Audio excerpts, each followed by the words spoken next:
can't keep doing this. I'm like, you cannot keep doing this.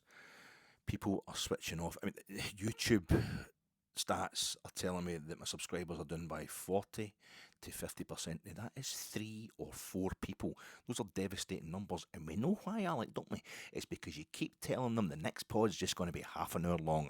Sorry, that pod was a bit long there. I promise you the next one will be half an hour long, just half an hour long. There's only 3 games of the season left, and you've yet to register one of these half-hour pods, because folk know now. They know that you're just going to spend the first half hour talking about the biggest load of garbage they've ever heard in their life, but you find it really important. No, not for you to get straight in to the meat and the two veg of what the starting 11's going to be on Sunday, who you think should be playing up front, who you think should be in goals, who you think should get the blame for us not winning the game last Sunday, who the manager's going to be, who the owners are going to be. No, none of that stuff for you. No, you want to get into, did you see Djurgårdens against Chelsea last night in the Conference League semi-final? Do you know that actually Djurgårdens and Chelsea were both invited to take part in the 1955-56 European Cup? That's the first edition, the first ever edition of the European Cup / Champions League. And because Chelsea were the league champions of England, the English Football League turned round and said, no, we don't like this new suspicious foreign tournament. They're so insular, and I wish they still were, because they've got like 17 clubs going straight into the group stage of all 3 European competitions these days, and it's making it horrifically difficult for the rest of us to get into them. But and Djurgårdens, I don't know if Djurgårdens were even the champions of Sweden in 1955, because Hibs were the first Scottish representatives in the European Cup, despite the fact that Aberdeen were the league champions at the time. Aberdeen obviously a bit suspicious of the European Cup as well, or maybe just a bit parsimonious. You know what they're like up there when it came to forking out. And for the European travel, so Hibs, Harry Swan, self-publicist, and all that, he steps in and goes, we'll take part, we'll take their place. Ended up Hibs actually drew Djurgårdens in the European Cup that round, but because of the weather and the comparative expense in those days of travel and what have you, Sweden, it was unplayable, the pitches over there at that time, back in 1955-56. Djurgården said, well, we'll just play the home leg in Scotland as well. So they played the Hibs home leg at Easter Road, obviously, but they played the away leg, Djurgården's home leg, at Firhill, just up the road there. So just up the road for me, at Firhill, there's a ground that staged European Cup or Champions League football long before Ibrox, long before Parkhead, long before Old Trafford, Anfield, Wembley, just every ground in Britain except Easter Road. People don't really want to hear that raw, I'ma give it to you with no trivia. Even you, God knows that you can't mess about. Raw like cocaine straight from Bolivia. You've got to get in there and give folk the facts. You want to talk about Real Betis, because they got to that final last night. You want to talk about Seville. You want to talk about Sevilla and the city of Seville and the football links with Glasgow and stuff like that, just because you find it interesting, despite the fact we were treated horrifically as a support when we went to the Ramon Sanchez Pizjuan the last time we played in that stadium. No, last time we played in Seville. You're getting into it too early already, Alec. It's terrible memories. Never mind the game itself, never mind the fact that we lost the game in such painful circumstances. The treatment by the authorities and by the club, Sevilla, it was absolutely horrific, and yet you want to talk about that. But although I suppose the one thing is Dave King keeps talking as if he's the saviour of the club, doesn't he? He keeps talking as if he's the saviour of Rangers, which automatically makes us think, where were you in 2012, Dave, when we needed actual saving cream? Cash rules everything around Dave King. Get the money, dollar bill, yo. Cash rules everything around Dave King. Get the money, dollar bill, yo. Sorry, folks, it's the lack of air gone to my head. I thought I'd put on the jersey there, and it's just a wee tad tight. It's only quadruple XL, and I am absolutely struggling. And maybe that'll get the figures back up, the YouTube channel here, folk want to. There's niche stuff out there on the internet. So maybe a fat, baldy, specky 55-year-old slowly asphyxiating himself, that kind of paraphilia stuff, and a jersey that he's actually grown into, as opposed, I could kid myself when I'm like Francis Bacon, who in between doing scoriating paintings was, he liked taking a few things a bit tight. He liked things to be a wee bit choky. That was his, but he just bought tight clothes. He didn't date the way I'm doing it, which is buy clothes that are absolutely massive and then eat so much that they become constrictive. But I'm chopping off the air to my head, which is leading to me talking a bit of nonsense. But Jimmy Bell, it's retro shirt day at Ibrox on Sunday against Aberdeen in memory of the great Jimmy Bell. We need real Rangers men in the job, but we always had Jimmy Bell, didn't we? We always had Jimmy Bell there in a very time linking the club from when we're doing great European stuff before the traumas of 2012, and he just passed away just before we did the other great European thing after 2012. Unbelievable stuff. But so everybody else, I hope you enjoy. I bought this. I was telling you a few weeks ago, we were talking about the passing of David Cooper, how the anniversary of the passing of David Cooper, how that was the last jersey I bought, the last replica jersey I bought as a Rangers supporter. Obviously, 30 years ago, I was a tad slimmer than I am just now. I didn't look a total disgrace to the jersey by buying one, and it was the crew neck job that we had when Souness arrived, and I had it before Souness arrived. I was young, I was buying all the replica jerseys I could back then, and I got it printed up. Rose Sports Shop in Salkits, Hamilton Street in Salkits, and then I got the 11 in the back and Cooper above it on the back of the jersey, and then we lost Davy, and I left like so many of us, so many people, I left my shirt at the gates there, and I just never bought another replica jersey after that. I thought that'll do me, until we had a daft, it was a party, it was a big birthday party for a member of the family a few years later, and there was a kind of footballish theme. We had a wee kind of football match and that, so I was the goalie. Just I quickly need to nip out and get myself a Rangers jersey, and I go to the goalie for Andy Gorham, in the traditional yellow, but now all you can see is my purple face. There's a complete distraction from the jersey itself, and I am a disgrace to any Rangers jersey. That's not how it. So I'll do it just now when I don't have to actually walk about as well. I'll do my moment for Jimmy Bell right now while I'm doing this pod by wearing because apart from anything else, if I wouldn't be able to walk to Ibrox from the car to Ibrox wearing this on Sunday, because I can't move. I can't move. But also, apart from the stuff, I've got stuff printed in the back, which will be a bit would attract the wrong kind of attention. It was to do with the birthday party. It's very specific, but it would just be an insult to the jersey. People would just look at this, take that off. You're an absolute physical disgrace. I am a physical disgrace. It really is. It's got to be sorted out. I partly blame Rangers, but I had an appetite long before Rangers started having dodgy seasons. So yeah, that's my wee thing there. How you doing, folks? This is your FATEC. Barry lost his first 3 games at Ibrox as Rangers manager. He drew his next 2 at Ibrox as Rangers manager, and now he's got 2 left to win one at Ibrox, and hopefully 2 as Rangers manager. Preview pod coming to you in association with Gersnet. Check out Gersnet. I don't know who's on it yet, sorry, but Gersnet will be on live tonight, 9 p.m. Friday, or check it out retrospectively if you're watching this on Saturday. And if you are watching it, thank you very much. Check out Gersnet. Always plenty to talk about this week. And Gersnet, of course, will be back on Sunday night as well at 9:30 with the flagship show. I'm sponsored by that, and I'm also sponsored by Al Gore. Al Gore actually talking about the Frankfurt School. Maybe I've talked about the Frankfurt. Just the fact that I don't know anything about them. But I know snippets, but it's my whole life. I got a book to find out something specific about the Frankfurt School, and it's like about 2,000 pages long, and the bit I wanted to know about has got like one sentence on it, and it's absolutely. I did a wee bit about that in the podcast. This is it was about 2 weeks ago. He was slagging the hell out of Trump, Al Gore, and he's citing. I'm going. Is he going? He's talking about.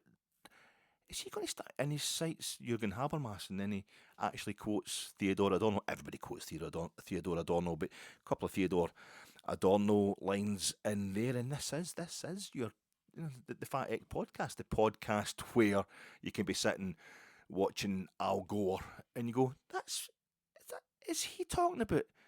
Is he talking about that Frankfurt thing that Eck was talking about? No, I'm no talking about Seville. It's a different kind of Frankfurt thing. I'm not still going on about that.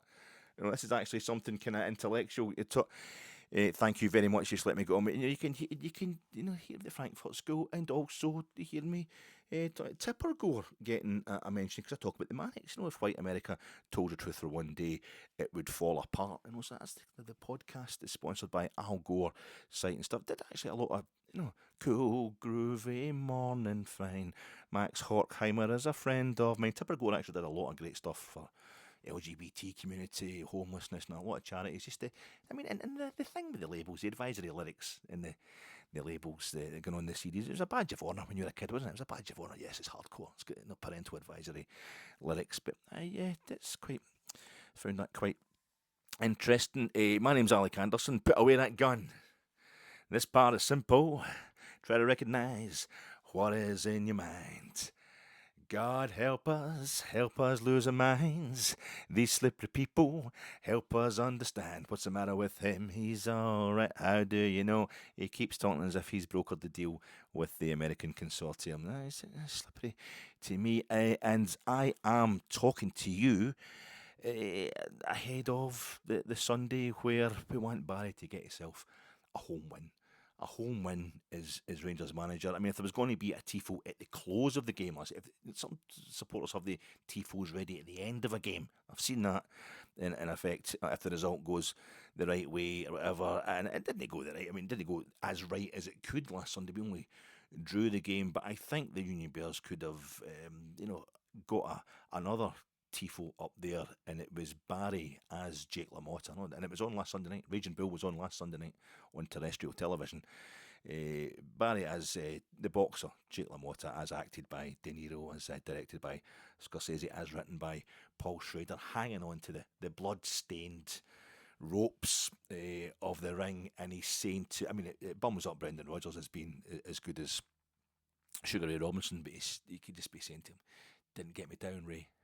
You didn't get me down," because I know. I mean, the fight for the league title is the points decision. It's a unanimous decision in favour of Celtic. But I think one defeat over 5 90 minutes, 5 90-minute game. Let's take the 90 minutes. Let's ignore how the League Cup final actually ended. 120 minutes, but one defeat over 5 different games of 90 minutes against Celtic. I think it gives us a bit of pride this season. It gives us something to work on. Maybe even just an avoidance of an extra humiliation to slap on top of the Queen's Park defeat. Because for me, considering everything in the background this season, Queen's Park was the only. We knew from last summer that this season was transition. At best, transitional season. It was going to be a rebuild. Things were not looking good at all in terms of the board, in terms of the stadium, in terms of the squads, in terms of the manager doing about 25 different jobs. It wasn't looking good. So I think the only time we really delivered something properly humiliating was the Queen's Park defeat. But if Celtic had been pounding us regularly, then that would have made things a hell of a lot worse, a hell of a lot more painful. And I think we've done really well to make sure that didn't happen. We've actually come out winning more league games, more of the league Old Firm derbies than Celtic this season. So now, though, I think we have to sort out this Sunday the one kind of ongoing mid-level embarrassment, which is the continuing beamer of the run of home results, begun by that Queen's Park humiliation. And I'm starting to think it's me. I know it's cringe. I know football fans are all self-obsessed. We're all super superstitious. But I'm starting to think it was me. I mean, I wasn't born in the 1957 League Cup final when we lost that 7-1, but I was there when Liverpool beat us 7-1 in Europe. I was at that one. I know a lot of you were as well, but that was the second time I'd seen us hitting our record European defeat, because I was at the 4-0 defeat by Juventus in 95-96 in the Champions League. That was the first time we'd ever lost a match by 4 goals at home in Europe. That was the first 4-0 defeat at home, first 4-goal defeat at home. I know we get thrashed by Eintracht Frankfurt in that infamous, famous, I don't think folk took it that serious at the time, 1959-60 European Cup semi-final, but they beat us 6-3 at Ibrox with the 6 goals against. It shocks you, but it was only a 3-goal differential that night. But I was there 95-96 when we upped that differential to 4 goals. I remember hearing it in the car coming back. Mum and Dad went to that game as well. That was just one of the 3-4 games maybe that my parents also attended my whole life, supporting Rangers. Just not come along for the Champions League, big time Charlies. But they driving us back down the road, and I remember listening to the radio going, "No, but Eintracht Frankfurt beat us." So I couldn't do basic arithmetic either. I remember the following night or 2 nights later, Celtic lost 3-0 at home to PSG in the Cup Winners' Cup. and that was there. PSG of all teams. That was Celtic's record home defeat. Things have changed for both of us substantially since then.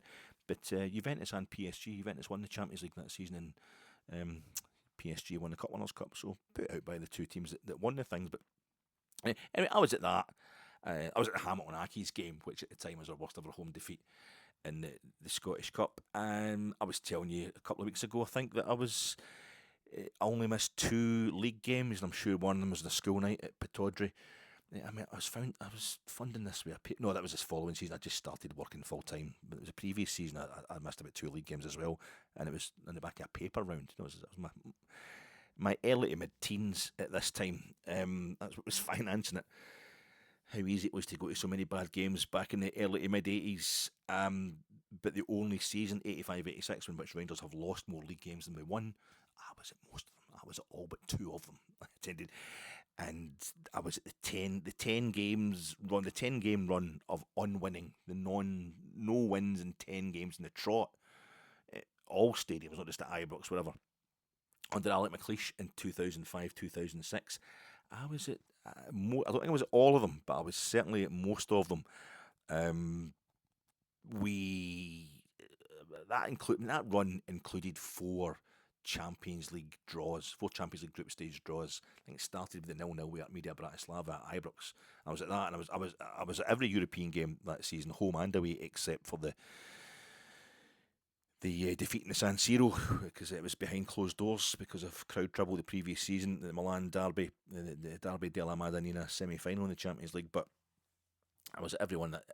But 4 of those games in that 10-game unwinning run were Champions League draws, ending with the 1 each at home to Inter, which, combined with the result over in Bratislava between Porto and Artmedia, got us through, made us the first Scottish club ever to get out of a Champions League group stage. Not the proper way, the upwards way. But I was at just most games in that 10-game unwinning run. That was a record run without a win in all competitions for Rangers. And this season I've been at every single one of them. I'm boasting away last week, and how nice are you guys, by the way? Thank you very much, folks. I'm yabbering on endlessly last week. In fact, I've been yabbering on about it in one way or another since the moment I got that ticket for that play from my wife, and I've been making out it's the worst thing in the world ever to happen to anybody. Oh, your wife bought you a ticket for a play with a great actor in it, and it's down in York, and you're scared you might miss a football match, and she's paying to get you down there and all that as well, and you're going together, and it's you're scared you're going to miss a football match to ruin your 100% home record. There's folk, having to go to food banks and stuff like that. There's people living in war zones. I know the whole thing about somebody else's troubles don't always make you feel better, but I was kind of taking the piss at myself and all that, But I was genuinely frantic. You know what I'm like? I'll need to see every Rangers game I possibly can, and I was genuinely worked up about it to the point of just being embarrassed by myself on Christmas Day. I got a surprise present, and I'm opening it going, "What date is it? That's going to clash with the old firm." But the amount of folk getting in touch and going, "Oh, happy." I was waiting for folk to get in touch. You big Wayne, what a total coward! Is that all you've got to worry about? Not everybody been getting in touch. Amount of folk, Celtic fans as well. Glad you're keeping up the home record there, big man. Oh, but that was a nice one. Well done. Driving up and down to York in the one night and getting yourself along to the game. It's I had to get out of my bed for a 12 o'clock kickoff. Folk getting up at crack of dawn, folk working night shifts and stuff like that, and I'm complaining. I had to have too much Coca-Cola and chocolate. And folk getting back, oh, well done, that's brilliant. Thanks very much, troops. Absolutely fantastic. I'm sitting saying to my wife, these folk getting back to me, the folk in the troops, the folk in the comments and all that, been absolutely lovely. But the fact I managed to get to this game, and she's just looking at me going, "You're just a..." And she's right, but it was nice, and I've been to. That was the thing. I'm dying to. I just still want to make sure I go to all the home games. I complete my 100% attendance record in a season that we've set a new record for not winning home games. So, it's me. I know it's cringe. I know it's kind of totally self-obsessed and all that. I know we all think it's all about us. What colour towels we hang up in the rails. At what point is it? But it's. I renewed my season ticket. I didn't. I mean, we all did, but I renewed mine. Last Sunday. It was right up to the last minute. It's almost like I'm saying to Rangers, impress me. Make me renew my season ticket. Give me something to renew my season ticket for. It isn't, obviously, it's because you spend that amount of money, you want to leave it to the very last minute. I always renew it anyway, but we renewed my season ticket when there was no when we couldn't get into the football. When you weren't going to get into it, I would see it. And I couldn't get into the ground, and we won the league undefeated. Set a new British defensive record. We won the league by 25 points. I wasn't allowed to watch any of the games. I know a few of you weren't allowed either, but it does make you feel. Maybe it's myself. So the choice is there, folks. You kill me. You just have to kill me now. It's got to be done. It's just going to be done. I'm just going to keep going until somebody offs me, and that way Rangers can finally start winning as many games as they're supposed to again. Once we're in order to the big Jinx. Happy new Pope. Happy VE Day. Right, we get it. It was a draw. Last Sunday it was a draw. It was 1-1 on the park. There was a bottle of Buckfast get thrown at a Celtic player, and there was horrifically offensive stuff getting thrown at Rangers supporters by some Celtic fan with his phone out. So it was 1-1 off the park as well, and the offensive stuff. And now it's a happy VE Day Thursday. I think it was the same day, wasn't it? Yesterday, it's Thursday. It was the same day, VE Day, and the new Pope getting elected, whatever. No, so if it's 1-1, we get the. You don't get in. I'm not saying, but you don't want to get too. So happy New Year and congratulations to an American. The guys from Chicago. Is he a Bears fan? Is he a Chicago Bears fan? I don't know what happens because see in New York, see in New York, Jets and Mets. Is that what happens? I was at. I saw the Mets at Shea Stadium, and I remember there was a guy with a Jets jersey on, I think. And somebody was shouting something at him, and I couldn't. I was trying to work out, and I meant to ask them. I've got a mate who's a big Mets fan. I should really have asked him if there's a kind of crossover, if there's a link. Like if you support the Jets, you should also support the Mets. If you support the Giants, you should also support the Yankees. Today with the colours are in. I don't really know, but that's not a problem in Chicago. There's only one NFL franchise that you've only got. The Bears. I thought it's quite funny. Maybe we're getting taken over by the 49ers or an offshoot of the 49ers. 49ers Enterprises, whatever, supposedly. And the 49ers are owned by, suppose, quite a devoutly Catholic family of rich Americans. In San Fran, you get the Pope's a bear. It's quite funny. He's American as well. He's from Chicago. Being to Chicago, I saw the Cubs at Wrigley, but we know this guy's a White Sox fan. Of course he is. Of course he's a White Sox. So Estelle, you should get in there and change the American boy to American boy. You should get an H in between the B-O. Get an H in there, Estelle, and you'll get the royalties. I really want to come pontiff with you. Yeah, my American boy. White Sox. No, White Sox fan, Chicago White Sox. I've done a tour, Cellular Field it was then. I did a tour of the White Sox Stadium back in 2000, summer of 2008. And I went to see the Cubs. I went to see the Cubs at Wrigley. Seen the Cubs at Wrigley and the Mets at Shea Stadium. The two of the greatest sporting achievements of my life, because my sporting achievements all involve me watching sport with a lot of alcohol and a lot of food.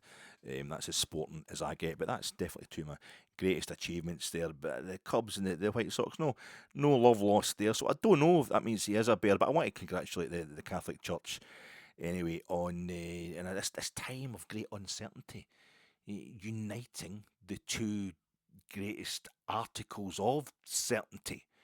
Is the Pope a Catholic? Do bears shit in the woods? That's really. I don't know if the nearest woods are to Chicago, or if there are Chicago Bears fans go and shit in the wood, but that's the best I can manage with that one there. And Barry's little run of not winning home games. It's actually we're looking for our first home win in eight straight home games, and of course 2 of them are down to Philip Clement.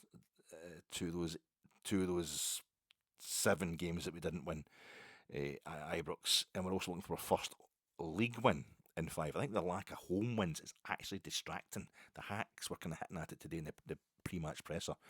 You can't win a home game, Barry. You can't win a home game. Is that going to stop you getting a job? This is getting built up into a thing, and he's only got 2 home games left to sort it out.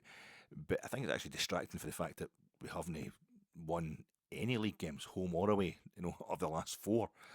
So it's something we want to get sorted out, and it's becoming a bit like when I went to see there's a famous when you go to see the Cubs at Wrigley, and it's a midweek game. The friendly confines. It's one of the most beautiful. The beautiful thing about it is that whole area is Andersonville, which at night time is also known as Boys Town. It's quite good. Wrigleyville, Andersontown, or something like that. It's Wrigleyville, obviously, but the stadium was the last to get floodlights, I think, in the whole MLB, and there's not a lot of roofing going on. There is kind of like 50% of the stadium, 50% of the footprint, and it's a beautiful roof as well. But you'll know the par, the what do you call them, the bleachers and all that, or the buildings. It's built close by, right behind the stadium. They're all turned into these little clubs where people can go into the building and get them on their roofs. It's all flat roofs, and they've got little mini grandstands on the roofs. They all look over and over the unroofed part of the stadium into the baseball field. I'm not like up on the rules. It's very relaxing stuff though. Great experience. It's this whole it's just an amazing. So it feels like, and you get the Chicago skyline in the background as well, the city centre skyline. It's just like the whole city is inside the stadium, and the whole stadium is expanding into the whole city. It's the most beautiful kind of, not the friendly confines, but it feels really confined by the whole city and its love for the Cubs. At the same time as it feels like it's going out into the whole city and kind of infusing the whole city with this beautiful baseball franchise, and you get the Curse of the Goats. I'll not get into it, sorry, but there's a famous one of those buildings that's outside the stadium, but there's people on the roof that are basically getting some of the best seats, not in the house, if you know what I mean. It's the Eamus Catuli, I think is it called the Eamus Catuli building, or the Eamus Catuli club, which is Latin for, well, as close as they can get to "Go Cubs." Let's go Cubs, let's go. But you've got the annual, I bet it says AC, it's got the sign across it, and you've got the Eamus Catuli for "Go Cubs," and then it's the Anno Catulum, it's AC, it says, and it's got all these numbers that are changeable, like an old scoreboard, an old cricket scoreboard, and it's for the last time they won a game, or the last time they won a pennant, the last time they won their conference, and then one of them is the last time, how many years since they won the World Series, and of course that was going up to well over 100 until they won the World Series in 2016. In 2016, they won, and it's like franchise sports. That's what I'm thinking. A lot of discussion about this must be the Rangers review watching this week. We'll watch the Rangers review, but a lot of discussion on that about that's why they think this American franchises want to get involved. I think it was that guy King, wasn't it? Oh, was he on Talksport? I think it might have been him that was talking about it. That's basically, getting involved with Rangers. It's no like Leeds, because, as Dave was saying, it's not a yo-yo thing with Rangers like it is with Leeds. There's not that threat of us getting relegated. What the hell happened in 2012? They might think, but Dave wouldn't want to talk about that too closely, probably, with the consortium. But it's feeling now that Barry is just got how many games? I'm starting to ratchet up the numbers. 8 home games without a win. We don't keep it at 7. Let's get it zeroed. 7 should be the highest it gets to. And how many league games with it? Because I think we were obviously the draw at Aberdeen. We were looking towards the games with Athletic Club.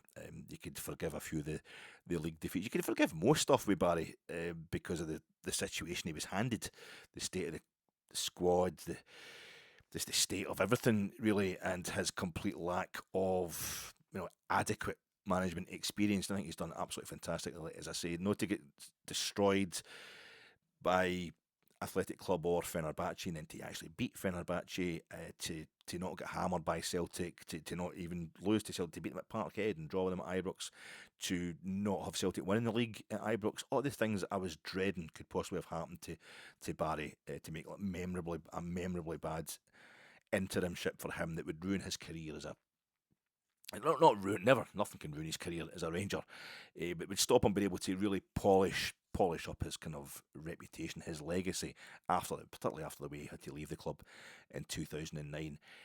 None of these things have happened, so I just want it now that he gets the one thing that's kind of hanging over him now is that he hasn't won a league game, hasn't won a home game Please get that sorted out, and it's getting towards being like the Cubs. Of course, the Cubs hadn't won the World Series since 2000, and finally got to zero. They got to zero that one. They got to zero that one on the Anno Catulorum in the Eamus Catuli house, just right next to, but almost inside. It feels like it's inside Wrigley Fields when they won the World Series in 2016. 2016, that's the same year Leicester won the league in England. Same year Hibs ended their great wait for the Scottish Cup, which was almost as long as the Cubs. Portugal finally won an international tournament. They won the Euros in 2016. There was various other stuff going on. Danny Willett, he won the Masters, didn't he, in Augusta? Danny Willett was, I think, the only major tournament, still the only major he has won. That was in 2016, and he was the second Englishman to win them. And that was good, wasn't it? It was good that Rory McIlroy, I'm struggling with the golfers. Rory McIlroy, he won it. Nobody for Ireland, or the island of Ireland. I think Rory McIlroy can't make up his mind if he's Northern Irish or just Irish, whatever. Southern Irish, whatever. But he won a Masters. Everybody really chuffed for him because that completed the set from these Isles, as Brendan would call them. I've got to stop with the Brendan stuff. It's just the end of the season. I'm getting tired. Rory McIlroy, Ireland, that completed because we also had Danny Willett, but before that it was Nick Faldo. He was the first Englishman to win the Masters. One of the few guys to retain the Masters, and I think 3 times he's won the Masters. And Ian Woosnam of Wales won it as well, and of course Sandy Lyle winning the Masters back in the 80s. He was the first Brit to win. Scottish, Sandy Lyle, but he was the first Brit. Full stop, to win the Masters. Now I get one from all the different parts of Britain. His one of them, Danny Willett, adds himself Nick Faldo 2016. Of course, Seve Ballesteros was the first European to win the Masters, and the first non-American to win the Masters was Gary Player. Gary Player, very good friend, Gary Player. How was your golf? How's your golf doing there, Dave? How's your golf? A new Pope, King, involved with the King as well. And if he thinks that's normal conversation, it's normal. That's the streets back. Just get you back down to earth there. Jim White blowing smoke. The white smoke, getting blown up. Dave King's arse on Talk Sports. How's the golf going there? Oh, lovely day in Johannesburg, and yes, it was. I dropped a shot and lost a birdie by the fairway on the 10th par green. The 19th hole. It was fantastic there because if you're a businessman, it gives it respectability. It pastes all over respectability if you play the golf. Gary Player, very good friend. Gary Player, very good friend of mine. Gary Player, Jim. Yes, show me a good loser and I'll show you a loser, says Gary Player. That's why I continually have a dig at the current Rangers board. I'm really surprised. It's a legacy issue. It's a legacy issue for Dave, of course. It's about the fans. The minute Jim, I found out that I wasn't going to get my shares bought, I decided that I would take my time and just suss out what would be best for the club and what would be best for the fans. When I realised nobody was going to buy. He's like Eddie Bunker, he's like Nate. He's like Nate and Heat. Nate's the fence. He's the middleman. He gets the one party in touch with the other. Played by John Voight in Heat, Michael Mann's Heat, 1995 LA crime saga. I might have mentioned it before, but Nate, John Voight bases his performance on Eddie Bunker.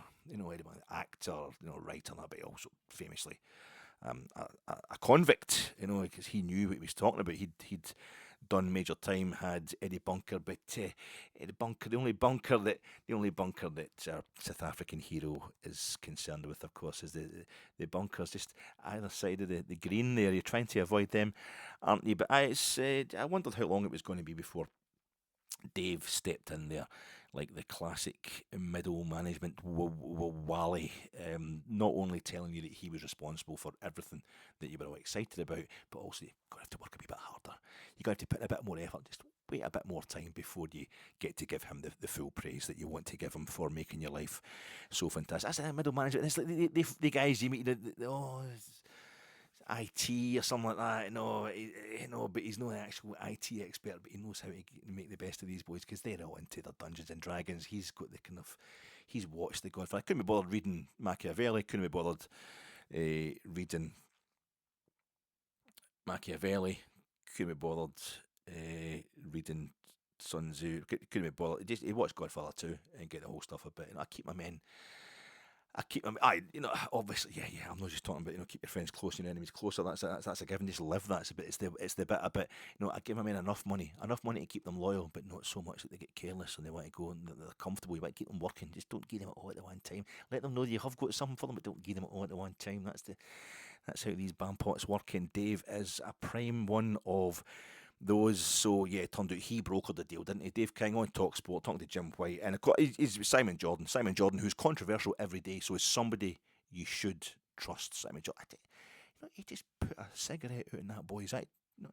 We don't know. We don't know if maybe the boy's eye was shaped like an ashtray or something like that, and Joey Barton was just needing to. At least he's trying to stop smoking. He's putting it there. A controversial everyday way. He's just the opinions that everybody else has got, but he just says them a bit more angrily and with a suntan. This Simon Jordan. So Dave King on a programme. That's the appropriate place to be talking about Rangers stuff. Where were you in 2012, Dave? Where were you when we actually needed properly saved? But he's brokered the deal. He is going to be the saviour of Rangers. Where do we build the statue? He's brokered the deal to get these. Because let's us all get excited about it first. And then he walks in, he claims the credit on TalkSport to be his old mucker, Jim White, just like toasting 55 with a Liverpool t-shirt on. He's a businessman, isn't he? Just a businessman. And he said about mid-June. We're all excited it's going to happen now, but that's mid-June actually. Because they always do that. They always calm the stuff down. Like, oh, Dave, please make it happen faster. Dave, make it happen faster. But no, we had a few drinks. And the 19th hole, you know what I'm saying, Jim, the 19th hole. And he had a bit too much, but his wife came to pick him up, and he said, would you want to come back to mine, and we'll continue the party there. And the wife didn't seem to mind at all. And he's got a television. I tell you, he's got a television in the living room and in the kitchen. You know what I mean? And his garden furniture. Oh, the garden furniture. I mean, it's bought from Marks and Spencers. It's not the Morrison stuff that I've got in my. I think he's got a jacuzzi as well. I don't want to get into it, but yeah, they do have the funds. They do have sufficient funds. I'm dealing with people who are really, really glamorous and really, really rich. This isn't Craig White. We get the point. There, Dave. But where were you? If I was watching, I knew something was wrong. We should have fucking done something about it then. Don't try to make out you're a big hero now, or you're into this for anything other than getting your dough. It makes you no different from David Murray. There's a whole thing, there's got to be, it's got to be black and white, there's got to be an enemy, there's got to be a hero, and there's got to be an anti-hero, or anti-heroes can still be heroes, a hero and a villain, an actual villain. So Dave King is the hero to David Murray's villain. He also obviously hates the parks and all that as well. He just wants his money. And then he wants the credit as well for saving the Rangers. But I feel as if it'd be a good bookend. David Murray took us into 2012, and Dave King is claiming that he took us out of it when he didn't realise. So you can both be wankers. Dave Murray at least wasn't claiming to be a Rangers supporter. He was a rugby man who was a United supporter, if anything. Pretty kind of clear in that, and he was there for 23 years, giving his guys a loud drop. The club deck, 9 in a row, getting as close as we've ever got to winning the European Cup / Champions League, getting us to their first European final in 36 years. I think it was 16 league titles altogether during David Murray's. That's fine, but we saved Rangers, us, the supporters. There's no two ways. We're the ones that absolutely saved it. And if Dave King's desire to get rid of his shares is helping him get this consortium on board, if he's been part of that, then absolutely fine. But you can save your you can save your saviour complex. Do you see the semi? Next subject. You see the semi-finals last night, the European semi-finals last night. I'm not going to go on about them too much, but I feel Seville. It's been 2003. Celtic. That's Real Betis. 106th club to get to a European final. Real Betis had never been in a European final before. Man United, Spurs. I mean, Athletic Club did they score against us at Ibrox? Man United took them to the injury time to beat us. Spurs came to Ibrox and there was a good save by Foster, or maybe a bad miss by Dessers away from losing that game. We went toe to toe with them at Ibrox. I was so proud. Bodo Glimt have never played before, never been up against them, but I don't think there's any link at all with Bodo Glimt as far as I can see, except they're obviously a Norwegian, Dundee United, and Chelsea. There's a link there. There's a link with Chelsea. Well, no, but Chelsea, we played them in that 2007-8 pre-season friendly. Then both clubs got to the two European finals. There only was two European finals at that time. End of that season, we beat them 2-0. Remember the pre-season friendly? Mourinho's the manager. Chelsea. Sibo scores a goal at the end of that season. We get, and then 71-72 season, the only season we won a European trophy. Chelsea were the holders of the Cup Winners' Cup going into that season. They'd won it in 1970-71, Chelsea, and then during the 71-72 season, we go down to Stamford Bridge to play them in Ron Chopper Harris's testimonial. A kind of spiritual handover. So there's a wee European link there with Chelsea. Fiorentina, well, it's a semi-final in Florence, a semi-final at the Artemio Franchi in Florence. It's funny bits, isn't it? They seem to be doing it up, but without taking any. They're doing that thing of they're at Juventus of all places. You know, the relationship with Fiorentina of building it and building a new stadium inside the old one. But it's a European semi-final in Florence. Well, we know what that means when Barry Ferguson's at me. I know Barry missed his penalty that night, but it didn't matter in the end. And Fiorentina were aiming for their third straight Conference League final. Didn't quite make it. Took it to extra time. It was a right proper bitter game, wasn't it? By the end, of bitching at each other. It was like a good juniors game, really. Except the fact that we're all acting like wee Waynes with the diving and the nipping at each other and then trying to grass each other into the referee for guys that are paid millions. It was pathetic, but it was funny as well, and it was quite an intense game. It goes to extra time over there, and really happy for the one and only Chilean manager who was manager at Man City, manager at Villarreal before. I cannot believe I am going. This is what happens. It's the air is getting cut off at one of the most famous managers in the world, and I am starting to forget his name.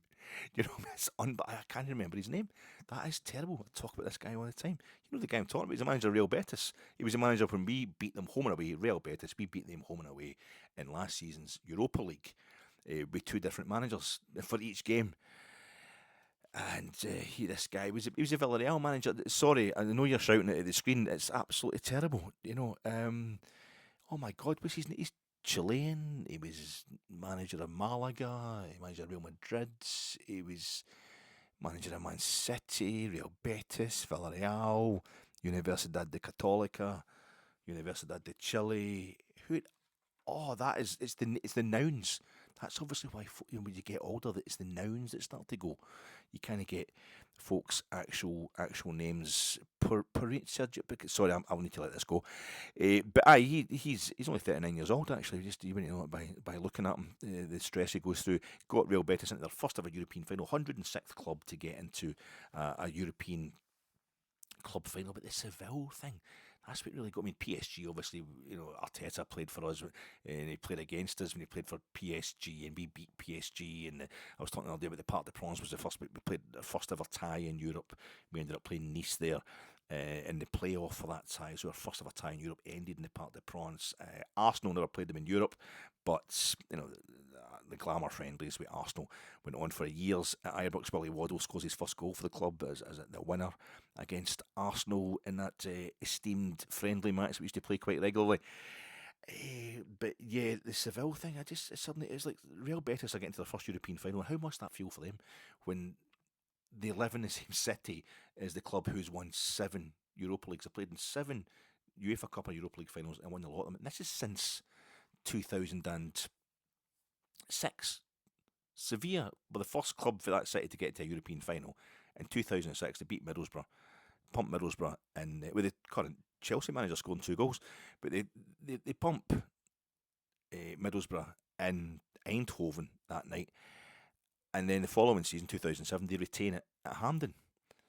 So they come to Hampden, and in 2003, Celtic had went to Seville and made it. It was getting they played at La Cartuja in Seville when they lost the UEFA Cup final, as it still was then. And then we get Sevilla go and win the thing. They've won the thing 7 times now, all in UEFA Cup or Europa League. In between times they come to Ibrox in the Champions League, give us a bit of a doing. We go over to Seville playing the Ramon Sanchez Pizjuan in the Champions League under Walter.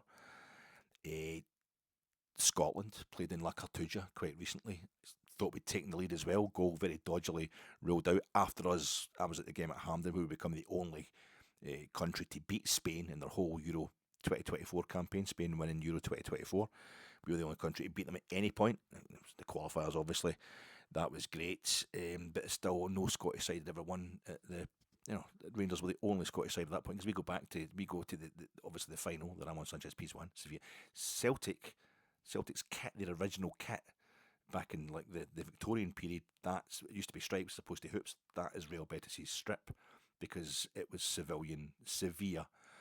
Students went over for the city of Seville, went over to Glasgow, and students or whatever, and they saw Celtic playing back in the day, and they come back with the kit, and the red and black socks. Always, before everything that happened to us in 2022 going to the Ramon Sanchez Pizjuan, I always loved the fact I love teams that wear darker socks than their shorts. I love that look in Sevilla with the white top, the white shorts, and it was always the black socks. Now they're wearing the black with a red fold, is the socks that they're wearing in Sevilla. So there's these links with the two clubs, and then of course we end up going to the Ramon Sanchez Pizjuan for our 5th European final, losing that thing on penalties. Scotland played in Seville in the 1982 World Cup, so getting gobbed off Brazil in Seville. But we also, Rangers go back a couple of seasons later in Europe, and our only other win, apart from the Cup Winners' Cup final in 72, but our only win against Spanish opposition on Spanish soil in Europe competitively is against Real Betis. The whole Seville thing, and this is all, that's now 8 European finals between Real Betis and Sevilla in the space of, 19 years. That's quite something. We're quite chuffed that we've managed to get ourselves 2 European finals in the 21st century, and 3 for the whole of Scotland, if you include Celtic getting to the 2003 UEFA Cup final in the entire 21st century. Just Manchester United, an absolute downer, getting themselves into their 3rd Europa League final in 8 years. 14 years after they reached their 3rd Champions League final in 4 years. It's just a different level all the time. Spurs, the first season of this 36 team group, Spurs a London club gets to the final of the Europa League. Spurs played in the first ever UEFA Cup final. The London 11 played in the first ever Fairs Cup final, which is the forerunner of the UEFA Cup. And when they changed it to Europa League, Fulham lost the first ever Europa League final. So it's a London club thing. Every time there's any kind of news, the new group stage came in 2005, 2000, or 2004, 2005, and that was CSKA Moscow beating Sporting Club in Lisbon in the final. So there's no London link there, but I was doing well. I was doing quite well with that one. That's good trivia. The main trivia you guys want to know about Europe, and I'm not finished with that. I will come back to that at some point. Athletic Club didn't score against us with 9 men at Ibrox. They still scored against Manchester United, an absolute cracker last night. But we lived with both the finalists of those tournaments, and there was in the first leg of Djurgården's kit last night. Absolutely gorgeous. It's because Chelsea wear the white socks. So Chelsea and Athletic Club are wearing the same strip in Europe last night, because Athletic Club are wearing their away kit with the white socks with the blue shorts and blue top. But because Chelsea are wearing their home socks last night, Djurgården's couldn't wear their all white away kit, so they had to change their home socks to light blue, and they've got the sash as well. It was just a gorgeous looking kit. And did themselves proud last night, only losing 1-0. But in the first leg in Stockholm, Djurgårdens they get like the Union Bears, they get the wee banner coming out for the second half. Doing the big tifo at the start of the game, wee banner coming out for the second half, and it was, what was it? Paid by the members. Financed by the members or something like that. You'll never sing that. Financed by the members, you'll never sing that. Along those lines, the idea being it's all the supporters who pay the wages of the players at Djurgården. Of course, Chelsea, the financial doping is off the scale there. So that was a wee dig, and I thought, well, it's a bit snappier than we accepted our invitation to the first ever edition of the European Cup / Champions League. You didn't. That's a bit snappier, but that was quite a thing last night, and first ever Conference League final without an Italian club involved. Nicolo Zaniolo coming on last night for Fiorentina. He's on loan there, and Nicolo Zaniolo scored the winning goal in the first Conference League final. Still, I think the guy with the most O's in his name ever to score in a European final, just beating Cristiano Ronaldo. That's the problem. You're probably being a boring, just no interested in the same exciting stuff as me. You're probably interested in what it means for Rangers. Well, Athletic Club Bilbao cannot now. So much for my idea that it was there's no such thing as destiny now. It's just you've got the money and you haven't, it. Even I thought before we even drew Athletic Club and before we knew we could meet Athletic Club Bilbao in this tournament, even I was getting into the idea that they were destined to win it. They were good enough to win it. Absolutely horsed home and away by what folk think is one of the worst Man United teams of all time.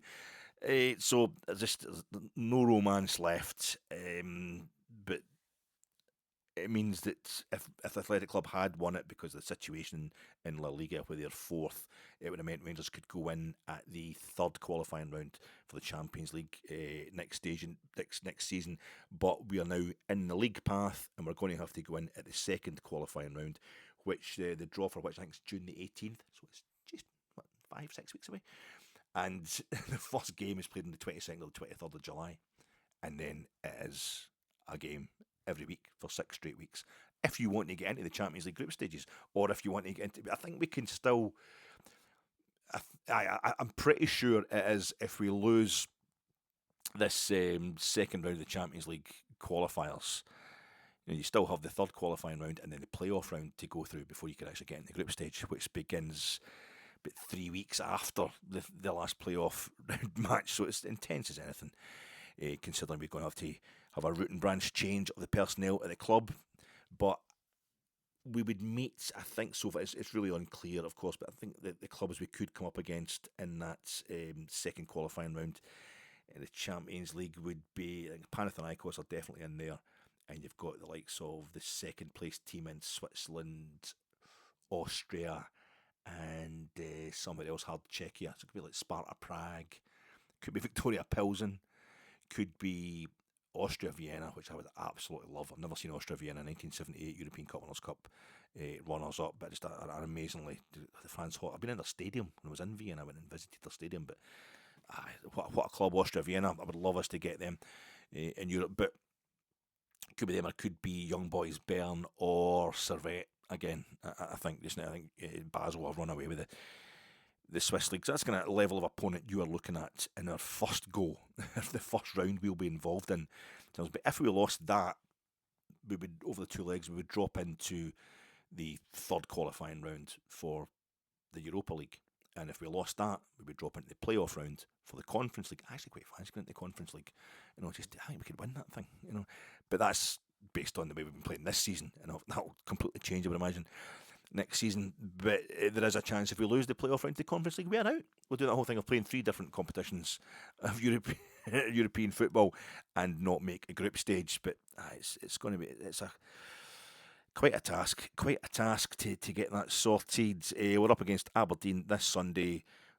Lost 1, won 1, drew 1 of our previous 3 meetings with them this season. Jimmy Thelen has just been nominated, their manager, the Swedish manager, has been nominated for the Scottish Football Writers Manager of the Year. They were going to take our second place. They're going to take second place off us. They're going to push us. We're going to finish third behind Aberdeen because of that great start to the season. Well, we soon sorted that out. We did lose up there the first time we went up. Bajrami getting our only goal, but we did lose up at Pittodrie midweek the first time we played them this season. They were going really well, Aberdeen, but it soon collapsed. Now they're 4th at the moment. They're only 3 points behind Hibs in the all-important, for those clubs anyway, battle to see who finishes third. Nobody is going to catch us in second. What a boast that is. But I feel as if we want to keep Aberdeen in their place, obviously, so they don't get any more ideas about ever attacking us for second place, never mind first. But I'm also kind of hoping that they win the Scottish Cup this season. It has to be said that we're going to have to be on our toes. Barry's pre-match presser today, the main takeaway from that pre-match presser, the main theme was that Barry does not know what's happening in respect of his job or any of the players' contracts as we get, within a week of the end of the season. The big thing for me was that this time last week, last Friday's presser before a 12 o'clock kick-off on the Sunday against an opponent that we... And it's nice. It is nice, isn't it? After all the kind of bile and all the off-field stuff, all the nastiness of the Old Firm game last Sunday, it's nice to have Aberdeen here. This nice friendly game this Sunday. Everybody, our old pals for the Granite City. It's going to be a much nicer atmosphere this coming Sunday. Never been any nasty said or done between those sets of fans. So that'll be nice. But last Friday, Barry definitely seemed like he had been told almost he wasn't getting the job. Or he was certainly resigned, no pun intended, to not getting the job full time. So I was surprised on Sunday when he came out after the game and the post-match reaction on Sunday, he was saying, "No, I think I'm good enough to do this job." All right, so he's not. I thought maybe he's just, and I said this pod earlier this week, I thought maybe he's just doing that so the players will, the players know not to down tools. He knows he's not going to get the job, Barry, but he's thought, no, I better keep the players. And if the players are playing for a manager who's definitely not going to be there next season, they might be more prone to downing tools than they already are. But no, today he was still having. He was being quite not rebel scum, obviously, but he's been quite rebellious. I felt maybe this is what happens in a vacuum, in a power vacuum. He's just, I've not been told anything. It was quite kind of antsy about it, that he hasn't been told. Who's a sticky situation, he was calling it. Both himself and the players yet to find out when contracts are going to be renewed, if he's going to get a contract, going to go full time. And Jane Lewis was the first person to ask him about that, and he used her name rather than just saying good girl. So I've got to talk the Brendan stuff. I'm actually giving him more praise, but look, it's just far too long since we won at Ibrox. Absolutely, and he was saying that, and he's not wrong. But he was also pointing out that two of those games that we haven't won at Ibrox on this run, the first two weren't down to him, and that we've been getting better. The last two have been draws, and certainly the draw with Athletic Club of Bilbao, 10 men, then 9 men, very creditable. And then Celtic are the champions. The reigning champions they are the actual champions again, Celtic. So they're the best team in the country domestically. So to draw with them last week, no great disgrace either. He was hammering away at that. He was not going to kind of go crying in a corner, he said, about the fact that no one's told him about his job, but there needs to be decisions made. It sounds like he definitely doesn't know if he's getting the job or not. And he's getting a bit exasperated about it and seems quite comfortable telling everybody that he's getting exasperated about it. I'm not kind of almost trying to pressure the board, I thought, with his statements today. I didn't really want to see or hear Barry doing that, but that's how he wants to play it. The squad needs big changes, and he says that can be done. Did the squad need big changes? I think maybe Chris Jack was asking him, aye, absolutely does. Yeah, but can that be done successfully in the course of one kind of pre-season? And Barry was like, yeah, basically saying, I could do it successfully if you give me the job. But it's not just him that needs to know. It's not just Barry that needs to know about his position. He's got all these players who don't know what Rangers' position is on their career, so to speak. Are they going to offer them new deals? Are they trying to keep them? And I would imagine if Dave King's right and the takeover isn't going to happen until mid-June, which is the very point that the draw is made, we'll find out who our first European opponent is going to be in the Champions League qualifiers. It can all get a bit scary. But he praised the professionalism of the players and the staff. Despite all this uncertainty, the performance against Celtic, according to Barry, wasn't good enough, but it's been a lot better.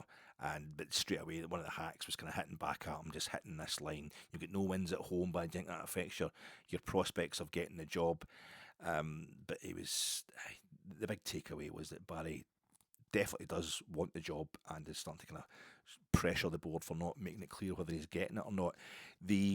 The big takeaway from an injury point of view was Yanis Hagi is going to be out for the rest of the season, but that is 6 days, really. That's 3 games, but it's a 6-day period the rest of the season. So I feel bad for Yanis, who definitely is somebody very committed to the club, tries his goddamn best, does Yanis. He's a class act and scored our last goal against Aberdeen very late on and very funny. But that was the main kind of news injury-wise. Robin Propper is ready to play again.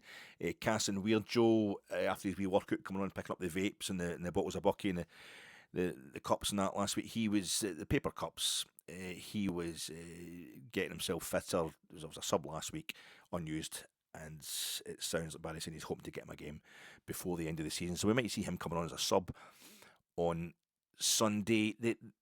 I would go with last week's team. Not the formation. I can't see us playing a diamond, but maybe like 4-3-1-2. No Yilmaz, so Mr. Disinterested himself, Yefty, he's going to have to go at the kind of left wing back. Again, I'd like to. My only big change that I want is Igaman on instead of Dessers or Cherny. I'm not sure, but I would be tempted to see Diamandi in the one of the 4-3-1-2. I like Diamandi in that in the hole, so to speak. Maybe especially against Aberdeen, but it's more likely I would think be Bajrami. I don't want to see us using Igaman. Maybe Bajrami. Maybe it's going to be a straight 4-3-3. I don't think we're going to go with 3 centre halves. I think it'll be 4 at the back again, and I would go with Suter and Balogun again. Obviously, Balogun, who scored against Aberdeen the last time we played them at Ibrox. Igaman, who scored against Aberdeen last time we played them at Ibrox.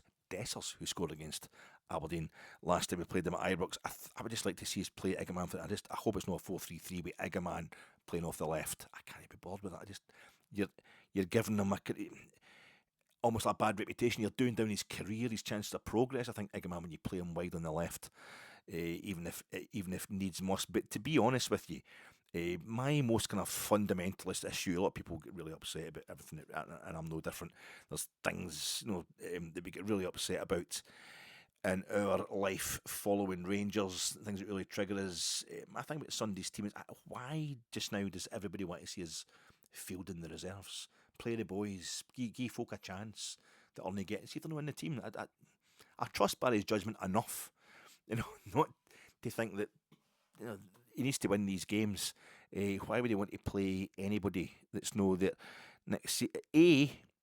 Are we charging less money to get into these games? Is it less money? No, I've got the season ticket, but is it going to be less money to watch any of these games on Sky, like the last 3 games of the season?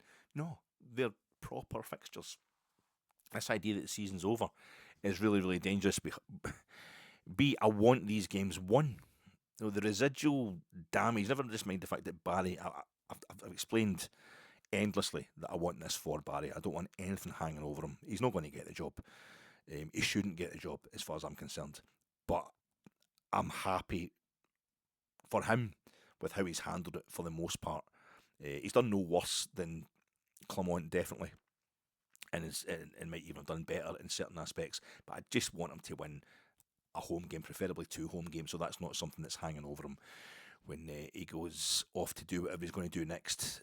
But I want these games won anyway. The residual damage of bad stats that you accumulate through even games that might seem like a dead rubber at the time, it can't really be underestimated. Remember the Brendan Rodgers, I was talking about this earlier this week, my last pod, Brendan Rodgers only lost 1 Old Firm game. That's a horrendous thing to have hanging up. Now he's lost 3, and he's lost them to 3 different managers. And he hasn't beaten Rangers over 90 minutes his last 4 attempts, if you want to put it like that. Stuff like that can have a real knock-on effect if we go the next Old Firm game is going to be at Ibrox. If you've got a new manager, a new squad of players all trying to impress the crowd and whatever, and we win that game, suddenly Rodgers is, who has got a bad reputation with a lot of Celtic supporters as it is for having left them previously, that could push it over the edge. So you shouldn't, in that respect, you've got stuff. Remember Rugby Park 2018-19 season, we went there last day of the season. I think that was the bye-bye Rangers thing from Steve Clarke, which we deserved after the stuff we'd sung at him at Ibrox when we pumped them 5-0 in the Scottish Cup replay. But I remember that day just being like he's playing a weekend team. Gerrard it was his first season as manager. He'd done really well. He'd won both his home Old Firm games. There was definitely massive improvement in what it had been like the previous couple of seasons back in the top flight. But there was players he was letting. I'm letting him have a rest. I'm just letting him finish his season early because he's needing an operation and stuff. Just get the full team out there and folk going, what's the point? There's nothing to play for. Well, we lost that game and it contributed to the terrible record we have at Rugby Park. Steve Clarke getting to have a laugh at us. A lot of Rangers fans I know don't like that, and also it builds up this idea that going to Rugby Park's it's a bit of a problem. It's a problem venue for us, which it is because of the plastic, which I think probably helped the practice on that probably helped Ange beat Bodo Glimt last night in Norway, but we've added to that by playing a weekend side. We should go there and get you're at Rangers. Games count, competitive, even if it's a dead rubber, strictly speaking, you've got to try and win these games. See, these players, this squad we've got, reserve players or otherwise, they might not be here next season. So get this idea that we've got to see what this guy can do. Let's get Cortez on the park and let's start with Casa and Joe and stuff to get him fit again. Let's see what these players can do. Let's get Robbie Fraser a run. No, he's too busy at Livingston right now. But let's get the reserves out there. No, just not, don't. I want to see the full team. I want to see the team that Barry Ferguson thinks is most equipped from all the players he's got at his disposal to win the game in hand. We need to win the game at hand. NCL did put in a killer ball for Balogun in the 3-0 win over Aberdeen in January, but he's been bullied off the ball 3 times, resulting in goals against St Mirren. And his very first game against Dundee Dens Park, he cost us the goal that we lost that night. He was really responsible for it. Had to get taken off at Rugby Park when we're 2-0 down. We then win the game 4-2.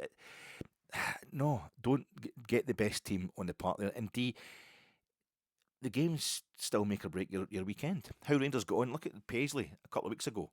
Celtic literally sealed the league title before kick-off for us in Paisley. So, strictly speaking, although there was an outside chance we could still be caught for second place when that game kicked off, the real issue is over. It's long over, effectively, but it's officially over before we kick off in that game. We draw 2 each. Everybody's still pissed off. It certainly doesn't ruin your weekend, but it doesn't make it as good as it could be. So, I don't want a shit Sunday. I want Rangers to win this game. Don't bother pitting out the boys but for the long term. There is no long term just now with Rangers. Everybody's job is up for grabs at this moment in time. So let's just concentrate on the one thing we can make solid just now, which is getting the best team out there possible to get this mob absolutely pumped on Sunday. Yeah, so I'd go with the old 4-3-1-2. Probably going to be Tav, Liam Kelly definitely in goals, a bit of a hero last week against Celtic. So it's going to be Tav and Hefty as your wing backs. I would have proper Balogun and Suter as your centre halves. In the middle, it's going to have to be Rascan, Barron and Diamandi. I would say I'll just go with that 3 in the middle, and then probably have Bajrami just in front of them, and then I would go with Cherny and Igaman. But I'm not going to be upset if Dessers is playing, but I just want to see. That's the one change, the one thing I want to see happening. Not because I think I want to give Igaman a run out and let's see what this young boy's all about. It's going to think we know what he's all about, and I think he could do real damage. It's a straightforward change of first team players starting. So that's what I would like to see, but he'll probably start with Dessers and Igaman on the bench. Aye. Home form for Barry has improved. 3 defeats into 2 draws, so now we must get a home win. Get another one in Wednesday, and that's it. There's nothing Barry can be. As long as we don't have a total disaster at Easter Road, I fully expect to lose that game. As long as it's not by a disastrous amount of goals, Barry's interimship has been a credit to him. Look, I'm going. It's 1 hour 7 minutes. Well, it was 1 hour 38 minutes the last time. Nobody's going to be watching this anyway, so all have switched off long before now. I might as well enjoy myself. I'm going to end with one of my painful, dragged out kind of analogies. What is it? I can't. That is terrible. The manager of Real Betis. I mean, you know who it is. The guy. His name's just completely gone. It's so bad. I can't get. I was telling you a few weeks ago, I got my roof fixed after the Storm Owen. The Storm Owen. It just took me a few weeks ago. Storm that hit Scotland. What was it? Maybe about 10 days, 11 days, no, 7 or 8 days before Queen's Park put us out the Scottish Cup. And for weeks ever since then, I've been walking around about my part of Glasgow. You'll be the same wherever you stay, and if you were affected by it, and you see signs of devastation. We fences and things like that around about that I didn't know I even liked until I noticed they weren't there. They've been completely collapsed. There's a wee set of stairs along from us, steps, a wee venal between a public walkway between a couple of houses, and I didn't realise until because I'm usually heading down that way to go to Morrison's to get my stuff for the weekend, to get my crisps and that. So I'm probably in a good mood, quite excited, and part of that is without me knowing it, subliminally I noticed this lovely fence they've got down the side of the folk have got down the garden really, but it's down the side of this kind of wee venal these wee set of steps, and it had just gone. And at the bottom of that, but there was another fence that had been completely blown over, big massive, and there's all huts and garages, and that have been had the roof ripped off them, and there's chimney pots and all that not on the chimney stack. They're on the deck.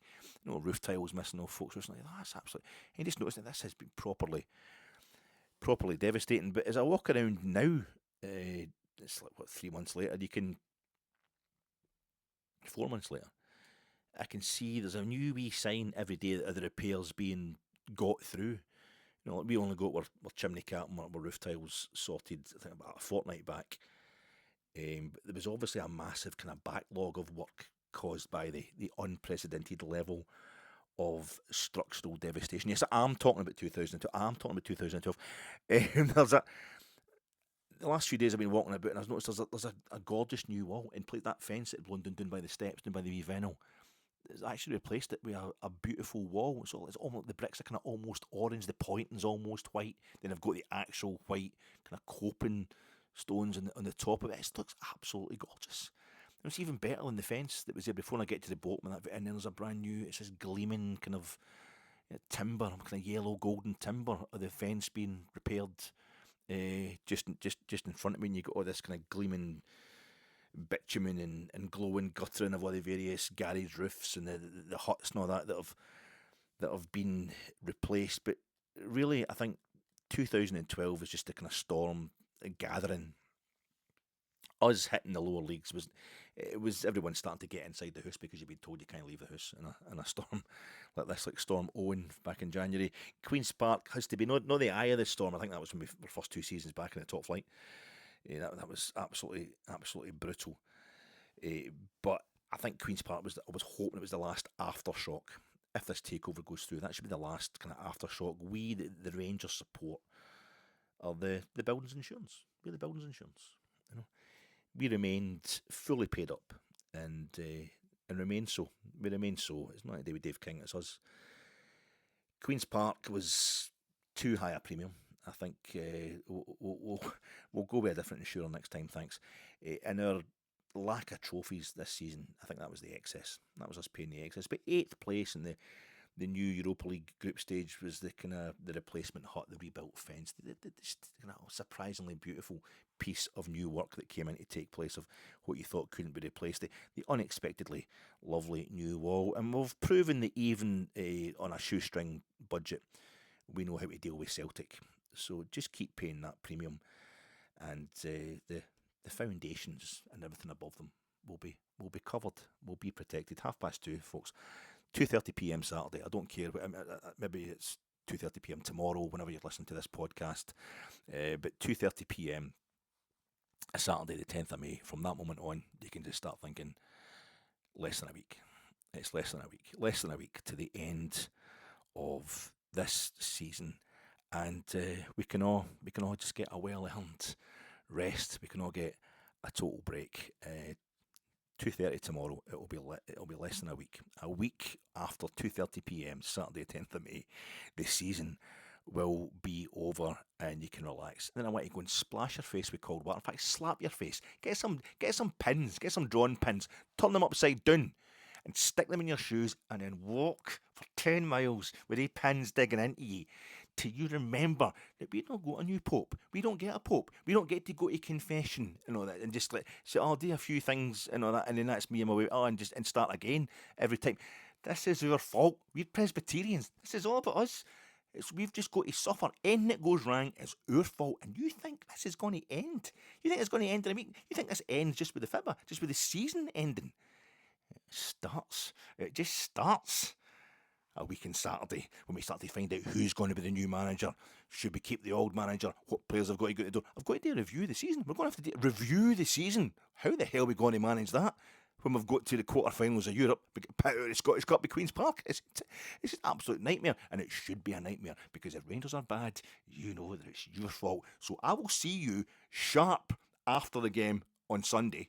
You'll be there for the post-match reaction pod, and you will listen for the hour and a half of yabbering that I do, and then you will get the homework done, because next week in the preview pods for Dundee United on Wednesday night and Hibs and City. Oh, there's going to be twice as many pods next week. They're all going to be an hour and 38 minutes long at least, and you'll have the homework and there will be questions asked. Get this sorted. Right, have a nice weekend.